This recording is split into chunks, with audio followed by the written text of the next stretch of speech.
ह्याच्यातच ह्या गोळ्या वापरल्या जाणं आवश्यक आहेत, नाहीतर ह्या गोळ्यांना सुद्धा साइड इफेक्ट्स आहेत, हे आपण कृपा करून लक्षात ठेवा। दुसरा भाग महत्त्वाचा सर, आपण आता एवढ्या इन्सुलिन बद्दल बोललो, औषधोपचारांबद्दल बोललो, आज नवीन नवीन औषधही उपलब्ध आहेत मधुमेह रुग्णांसाठी। आहार आणि व्यायामाचं महत्त्व किती आहे याच्यामध्ये? आहार आणि व्यायाम ही डायबिटीसमधली ॲक्च्युअली त्या गाडीची पुढची दोन चाकं आहेत। आहार आणि व्यायाम जर नसेल तर कोणतीही औषध योजना कधी तुम्हाला फायदा देणार नाही। आज आम्ही बघतो की जेव्हा आपण पेशंटला सांगतो की हे तुम्हाला असा असा प्रकार आहे डायबिटीसचा, तुम्ही औषध घ्या, हे घ्या, पेशंट औषधं फार नियमित घेतात। पण आहार आणि व्यायाम अशी गोष्ट आहे की त्यांना पेशंटना आजही त्याचं महत्त्व आपल्या देशात व्यवस्थित कळत नाही आणि सगळ्यात दुःखाची गोष्ट आहे।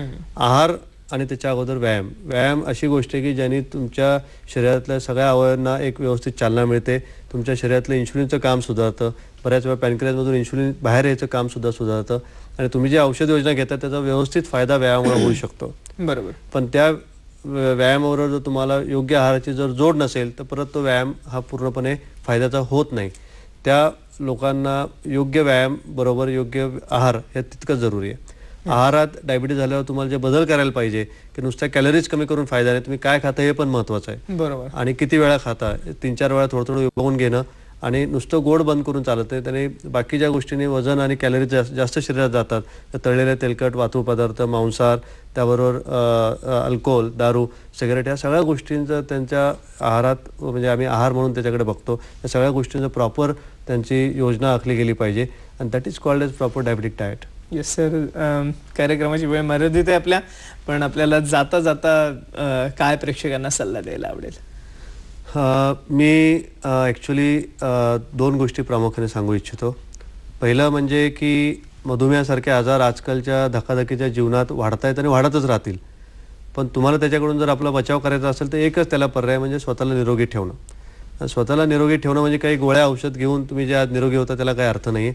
त्यासाठी आपल्या जीवनात व्यायाम, नियमित पथ्य आणि त्याबरोबर आपल्या जीवनात असलेला जो स्ट्रेस, ताणतणावात ज्याने सगळे आजार येत आहेत ते कमी ठेवा आणि त्याबरोबर नियमित तपासण्या करा, जे आपल्या देशात अजूनही नीट होत नाही। आपण त्रास होस तर वाढ बघतो। हे सगळं करूनही डायबिटीससारखा आजार आला तर त्याला घाबरून जाऊ नका, त्याच्यावर मैत्री करा, त्याच्यावर सहजपणे जगायला शिका, त्याच्यावर विजय मिळवायला शिकवा। त्याच्यानंतर जो टाईप 1 आजार आहे, जो आज आपण ज्याच्यावर सगळं डिस्कशन केलं, त्याच्याबद्दल मी सांगू इच्छितो की आजही समाजाची जागरूकता नाही आहे, ती यायला पाहिजे। ह्या मुलांकडे बघायचा आपला दृष्टिकोन बदलला गेला पाहिजे। नाहीतर आज आपण ज्या 21व्या शतकात ज्या चांगल्या चांगल्या गोष्टी अगदी आपण चंद्रावर जातोय, पण या मुलांसाठी आपण काही करू शकत नाही, फार मोठी वाईट गोष्ट आहे।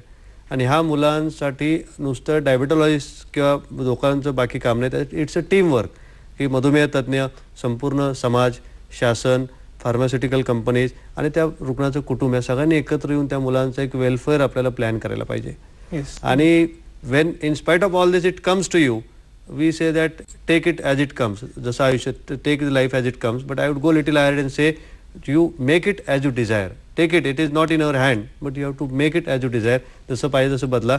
आणि ह्या सगळ्या मुलांतर्फे मी ह्या 14 नोव्हेंबरला तुम्हाला एक मेसेज देऊ इच्छितो की आमचं फाउंडेशन ह्या सगळ्या मुलांतर्फे एक तुम्हाला मेसेज की आम्हाला फक्त तुमची सहानुभूती नको आहे, we want your support, we don't want only sympathy, we need your support from the community, and I think if this message goes to the community on this World Diabetes Day, it would be quite fruitful. Yes, मला वाटतं खरोखर हा महत्त्वाचा संदेश होता की केवळ sympathy, केवळ सहानुभूती नको, तर तुमचा सपोर्ट हवा आहे, तुमचा भक्कम पाठिंबा हवा आहे। आणि मला वाटतं जरूर ह्या डायबिटीस विरुद्धच्या लढ्यामध्ये आजच्या कार्यक्रमाच्या माध्यमातून आम्ही हा संदेश संपूर्ण प्रेक्षकांपर्यंत देऊ इच्छितो, पोहोचवू इच्छितो। आणि आमचा आजचा कार्यक्रम तुम्हाला कसा वाटला ते तुम्हीही आम्हाला पत्ररूपाने जरूर कळवा। पुढील पत्त्यावरती संपर्कासाठी पत्ता आहे हॅलो डॉक्टर, संपर्कासाठी पत्ता आहे निर्माती हॅलो डॉक्टर, दूरदर्शन केंद्र वरळी, मुंबई 400030।